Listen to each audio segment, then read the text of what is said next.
لیکن اس کے باوجود اللہ تعالیٰ اس کو قبول فرمائیں گے. وہ جانتے ہیں ہماری کیا لیمیٹیشنز ہیں. آپ اپنے طور پر ایک نظام بناتے ہیں, اس میں یہ طے کرتے ہیں کہ رمضان کو کب شروع ہونا ہے. اگر سعودی عربیہ میں ایک دن شروع ہو رہا ہے, پاکستان میں ایک اور دن شروع ہو رہا ہے, ہم سب نے دیانتداری کے ساتھ فیصلہ کیا ہے, تو انشاءاللہ اللہ تعالیٰ کے نظام میں اس سے کوئی ہمارے لیے پرابلم پیدا نہیں ہوگی. وہ ہمارے حساب سے جو طاق راتے ہیں انہی کے لحاظ سے ہم کو اجر و ثواب دے گا.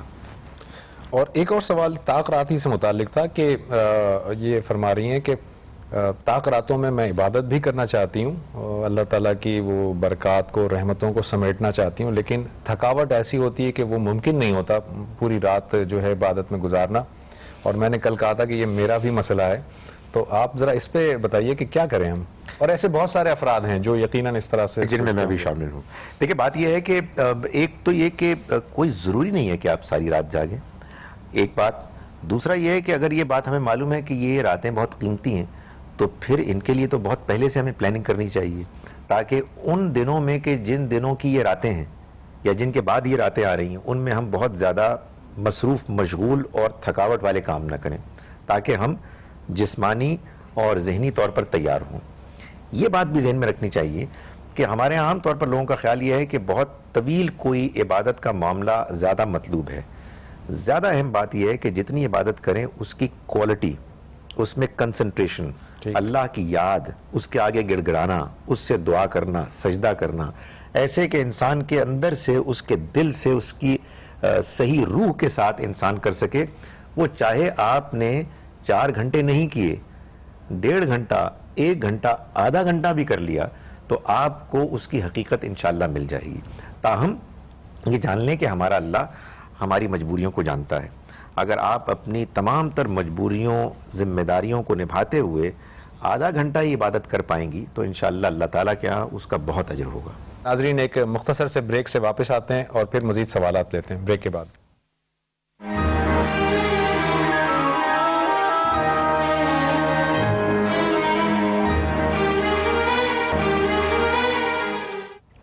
ویلکم بیک ناظرین. ڈاکٹر صاحب یہ ایک کوشچن تھا, وہ کہہ رہے ہیں میں آسٹریلیا میں رہتا ہوں اور میں فطرانہ ادا کرنا چاہتا ہوں, فطرانہ میں پاکستان میں دینا چاہتا ہوں, پاکستان کے ریٹ کے حساب سے دوں گا یا وہاں کے ریٹ کے حساب سے دوں گا؟ دیکھیں جی, فطرانے کی حقیقت تو یہ ہے نا کہ آپ عید کی خوشیوں میں اپنے ان بہن بھائیوں کو شامل کرتے ہیں کہ جو اپنی وسائل سے افورڈ نہیں کر سکتے اور ان کو 2 وقت کا کھانا مل جائے, اچھا وقت گزارنے کو مل جائے. تو ظاہر ہے کہ جس آپ ملک, جس دیس میں یہ پیمنٹ کریں گے اسی کا لحاظ رکھا جائے گا. تو اگر آپ پاکستان میں کسی کو دے رہے ہیں اور آپ محسوس کرتے ہیں کہ آسٹریلیا میں ایسے ضرورت مند نہیں ہیں مسلمان کہ جن کو کہ آپ وہاں دینے کی ضرورت محسوس کر رہے ہیں, ضروری سمجھیں, تو ٹھیک ہے, پھر آپ پاکستان میں دیں گے اور پاکستان کے ریٹ کے لحاظ سے دیں گے. ٹھیک ہے. ایک سوال یہ آیا کہ کبیرہ گناہوں کی معافی ہو سکتی ہے ڈاکٹر صاحب؟ دیکھیے اللہ تعالیٰ نے تو یہ بات بار بار بیان فرمائی ہے. مثال کے طور پر سورہ فرقان کے آخر میں اللہ تعالیٰ نے 3 سب سے بڑے گناہوں کا ذکر کیا, یعنی شرک, قتل اور زنا. لیکن اس کے بعد یہ فرمایا کہ یہ جو گناہ ہیں ان کا بہت بڑا انسان کے اوپر وبال پڑے گا اور اس کا عذاب دگنا چوگنا ملے گا, سوائے ان لوگوں کے کہ جنہوں نے توبہ کی اور صدق دل سے توبہ کی, ایمان لائے اور انہوں نے نیک اعمال اختیار کیے. تو جس نے توبہ کرنے کے بعد اپنے اعمال کو درست کر لیا, اللہ تعالیٰ اس کی توبہ قبول فرمائے گا اور نظر عنایت کرے گا. اس میں گزارش کرتا ہوں کہ آپ سب سے جو اہم مقام ہے وہ سورہ زمر کی آیت نمبر 53 ہے, 53.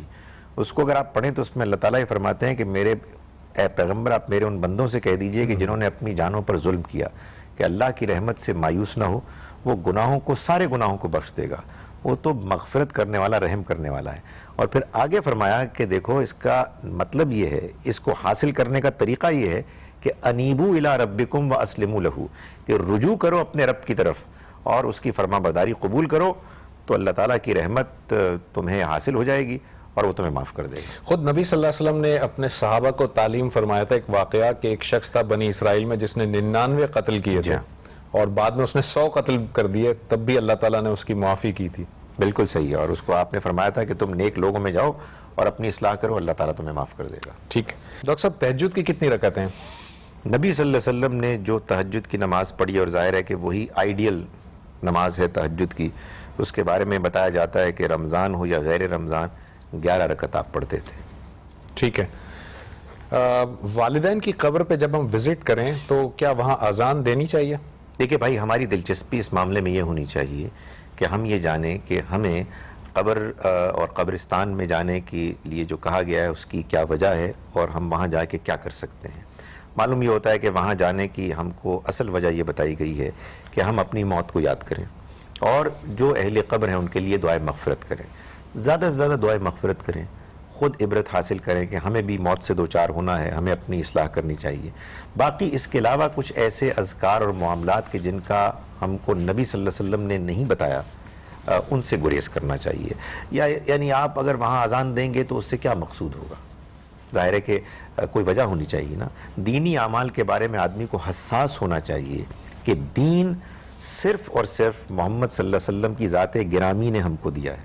آپ نے ہم کو کوئی دینی عمل بتایا ہے، اس میں تو میرا اور آپ کا اختلاف ہو سکتا ہے کہ آپ نے بتایا یا نہیں بتایا، لیکن ایک مرتبہ ثبوت مل جائے تو پھر آپ اطمینان سے کیجئے.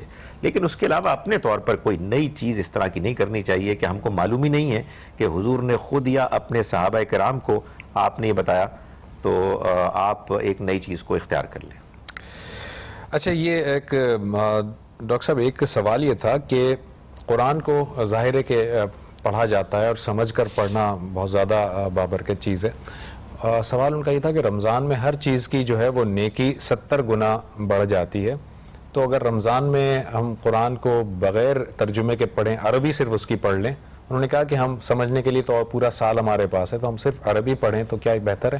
دیکھیے جی، اللہ کی کتاب تو ایک ہمارے ساتھ ایسا تعلق رکھتی ہے کہ ہمیں اس کو صبح و شام پڑھنا ہے. نماز میں تو بہرحال ہمیں اسے عربی میں ہی پڑھنا ہے. تو اس لیے ظاہر ہے کہ اگر فرض کیجئے کہ ہم کو عربی نہیں آتی اور ہم نے اس کا ترجمہ صحیح طرح سے نہیں سمجھا تو بعض اوقات ہم اس کو بغیر سمجھے پڑھیں گے. تاہم اس کو معمول نہیں بنانا چاہیے اور ارادہ کرنا چاہیے کہ ہم زیادہ سے زیادہ اس کے مفہوم، اس کے ترجمے کو سمجھیں.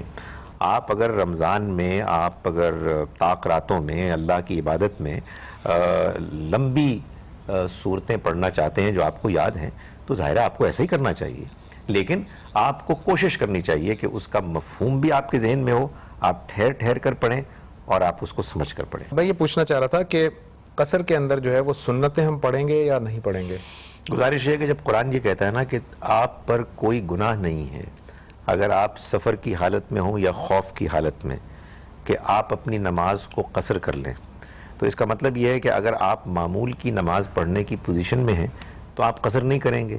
ظاہر ہے کہ اگر آپ نے سنتیں پڑھیں تو آپ نے یہ ثابت کر دیا کہ آپ معمول کی نماز پڑھنے کی پوزیشن میں ہیں، تو پھر تو آپ قصر بھی نہیں کریں گے.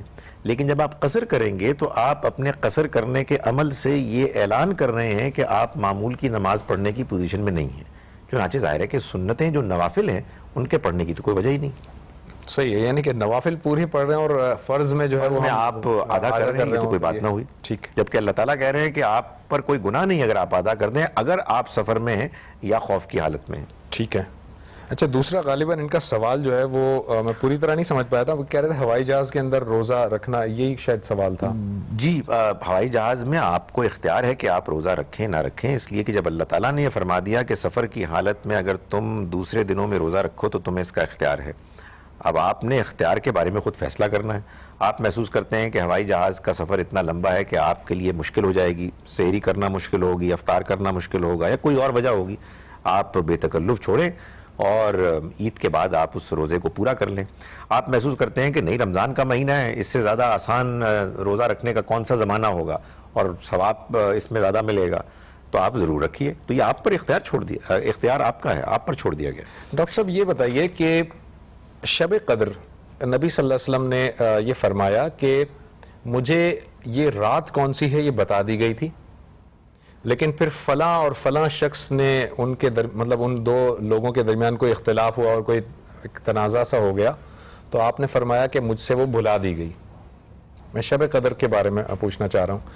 پہلی تو بات یہ ہے کہ اللہ تعالیٰ نے شب قدر جیسی امپورٹنٹ چیز پیغمبر کو بتائی اور ایک معمولی سا جھگڑا ہوا، اس پہ اتنی امپورٹنٹ چیز اللہ تعالیٰ نے واپس لے لی. یہ حکمت مجھے سمجھ نہیں آئی.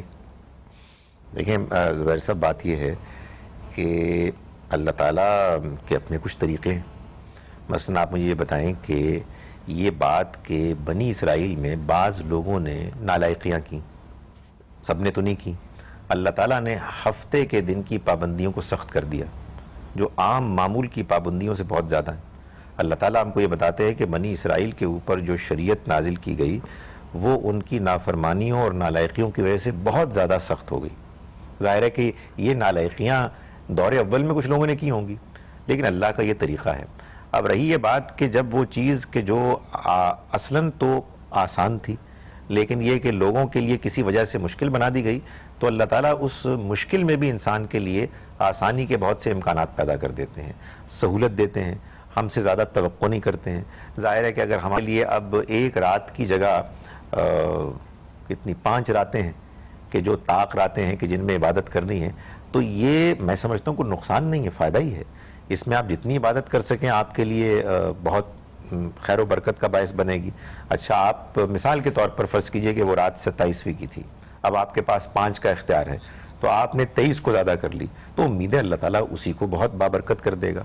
تو میرا خیال ہے کہ اس میں مثبت طریقے سے دیکھنا چاہیے کہ اللہ تعالیٰ نے کسی واقعے کو بھی اگر بنیاد بنایا ہے تو اس میں بھی ہمارے لیے خیر ہی خیر. خیر ہی خیر. ناظرین، ایک بریک سے واپس آتے ہیں، پھر ان جوابات کو لیتے ہیں بریک کے بعد.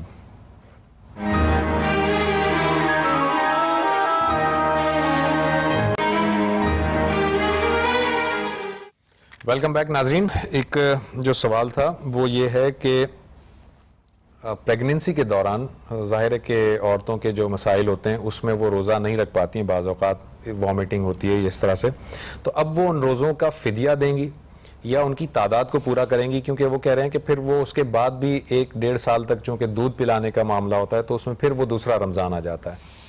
دیکھیے، بات یہ ہے کہ جو اللہ تعالیٰ نے بات بتائی ہے وہ یہ ہے کہ اگر کوئی شخص ان کانا مریضاً او علی سفر فعدۃ من ایام اخر، تو اسے چاہیے کہ وہ دوسرے دنوں میں اپنے روزے کی گنتی پوری کرے کہ جو روزے اس سے چھوٹ گئے. اب ظاہر ہے کہ یہ جو پریگننسی کا معاملہ ہے یہ ایک بیماری کی ایک نوعیت ہے، اور اس میں ڈاکٹرز بھی جب کہہ رہے ہیں تو بے تکلف ان کی وائف روزے چھوڑ سکتی ہیں.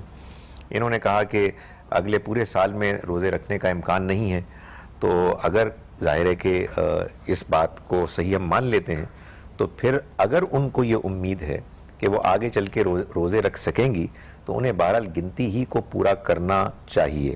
اس لیے کہ یہ جو اجازت ہے کہ آپ اگر روزے نہ رکھیں تو اللہ تعالیٰ کی طرف سے چھوٹ ہے، اور آپ اس کی جگہ مسکین کو کھانا کھلا دیں. یہ اس صورت میں ہے کہ جب یہ بات معلوم ہو جائے کہ ایک شخص ایسا بیمار ہے کہ اب اس کے صحت یاب ہونے، اس بیماری سے صحت یاب ہونے کے امکانات نہیں ہیں، یا ایسا بوڑھا ہو گیا ہے کہ جب اب اس کے لیے مزید امکان نہیں ہے کہ وہ صحت مند ہو کے روزے رکھ سکے. سو اگر اس کی امید ہے کہ وہ بعد میں کسی وقت جا کے اپنے روزوں کی گنتی پوری کر سکتی ہیں تو پھر ان کو گنتی ہی کو پورا کرنا ہے، خواہ وہ 2 سال کے بعد، 2 سال کے بعد ہو. ٹھیک ہے.